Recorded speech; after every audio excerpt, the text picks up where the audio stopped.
Ezekiel. Chapter 39. Therefore, thou son of man, prophesy against Gog, and say, Thus saith the Lord God, Behold, I am against thee, O Gog, the chief prince of Meshech and Tubal. And I will turn thee back, and leave but the sixth part of thee, and will cause thee to come up from the north parts, and will bring thee upon the mountains of Israel.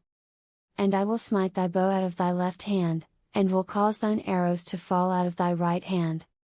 Thou shalt fall upon the mountains of Israel, thou, and all thy bands, and the people that is with thee. I will give thee unto the ravenous birds of every sort, and to the beasts of the field to be devoured.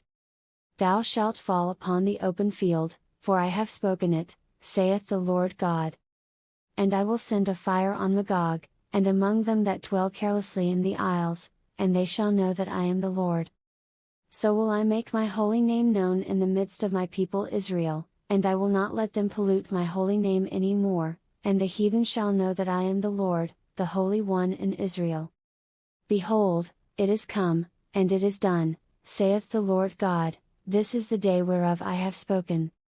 And they that dwell in the cities of Israel shall go forth, and shall set on fire and burn the weapons, both the shields and the bucklers, the bows and the arrows, and the handstaves, and the spears, and they shall burn them with fire 7 years.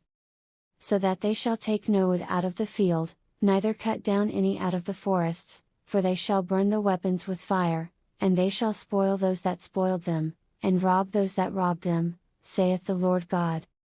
And it shall come to pass in that day, that I will give unto Gog a place there of graves in Israel, the valley of the passengers on the east of the sea, and it shall stop the noses of the passengers, and there shall they bury Gog and all his multitude, and they shall call it the valley of Hamongog.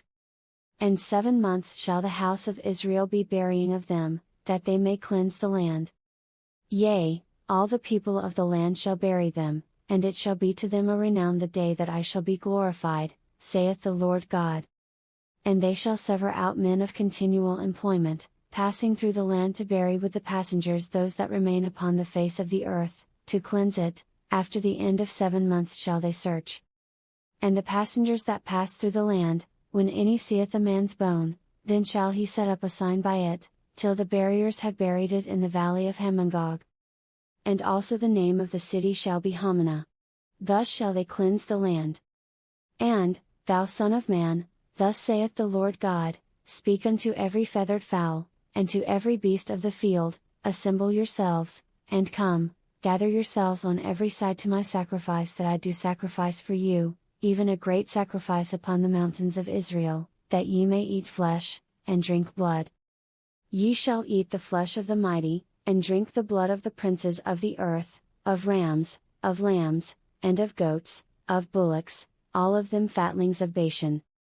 And ye shall eat fat till ye be full, and drink blood till ye be drunken, of my sacrifice which I have sacrificed for you. Thus ye shall be filled at my table with horses and chariots, with mighty men, and with all men of war, saith the Lord God. And I will set my glory among the heathen, and all the heathen shall see my judgment that I have executed, and my hand that I have laid upon them. So the house of Israel shall know that I am the Lord their God from that day and forward.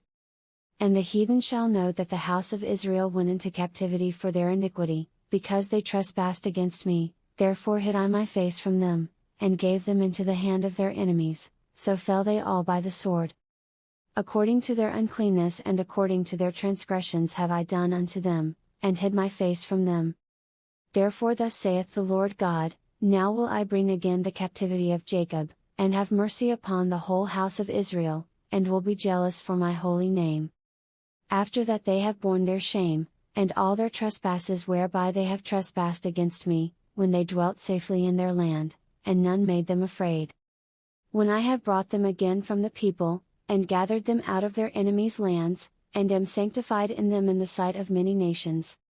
Then shall they know that I am the Lord their God, which caused them to be led into captivity among the heathen, but I have gathered them unto their own land, and have left none of them any more there.